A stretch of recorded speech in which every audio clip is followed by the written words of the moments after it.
नमस्कार बच्चों, कैसे हैं आप सब। बेटा क्लास 10th बोर्ड का एग्जाम जल्दी ही शुरू होने वाले हैं और अभी तक आप लोगों ने अगर तैयारी नहीं करी है तो अपनी तैयारी करने में जुट जाइए। और आज हम चलते हैं अर्थमेटिक प्रोग्रेशन चैप्टर नंबर 5। उसके जितने भी फॉर्मूलेज यहाँ पे यूज किए जाएंगे उनके बारे में बात करेंगे। ठीक है, चलिए। अर्थमेटिक प्रोग्रेशन यानी कि एपी जिसको हम बोलते हैं, इसके ऑल फॉर्मूला के बारे में हम बात करेंगे।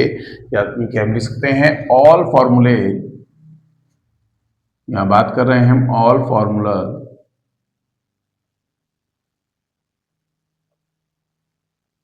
ऑफ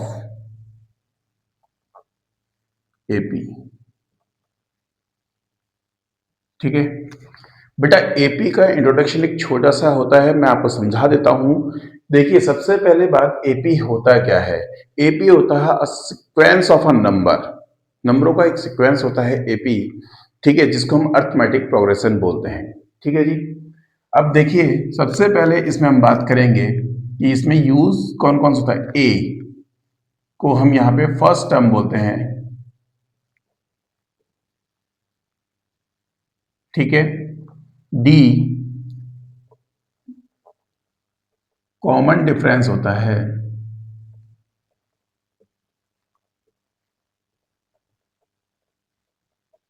ठीक है, and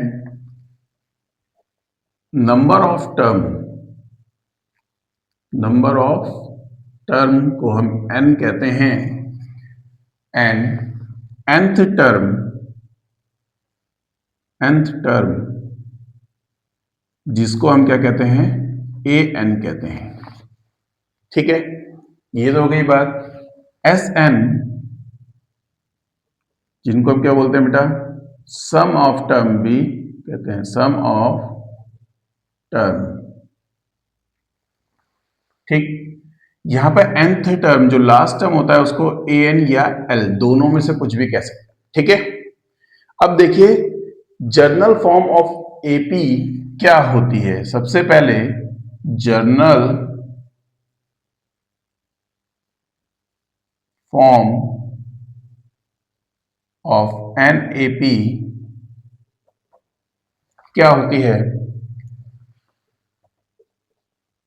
A comma a plus d comma a plus 2d comma a plus 3d comma dash dash dash. ठीक है, ये एक जनरल फॉर्म होती है। अब देखिए, डी निकालने के लिए हमें सबसे पहले क्या करते हैं, फॉर्मूले जानने से पहले समझ लीजिए कि कॉमन डिफरेंस को निकालने के लिए हम क्या करते हैं, सेकंड टर्म में से फर्स्ट टर्म को माइनस करते हैं, थर्ड टर्म में से सेकंड टर्म को माइनस करते हैं।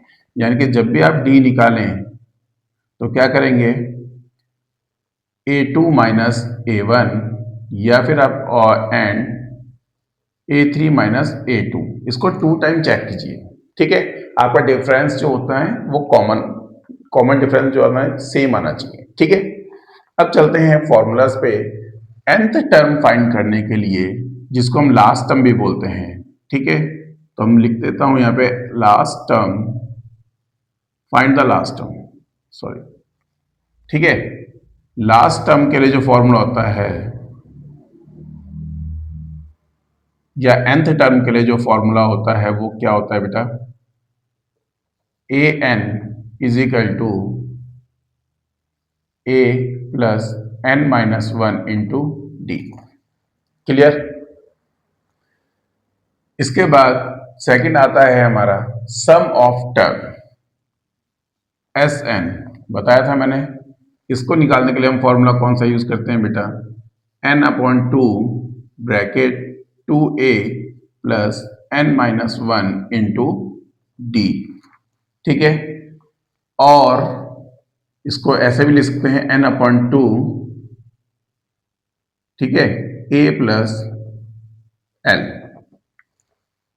ठीक, अगर आपके पास a और l हो, यानी first term and last term given हो, तो आप इसको ऐसे भी लिख सकते हैं बेटा। ठीक है बच्चों, ये है आपका एपी का फॉर्मेशन। एपी के जितने भी फॉर्मूलेज हैं वो यही हैं। ठीक है, इतने से इंट्रोडक्शन से आप लोग समझ सकते हैं कि एपी चैप्टर बहुत इजी है।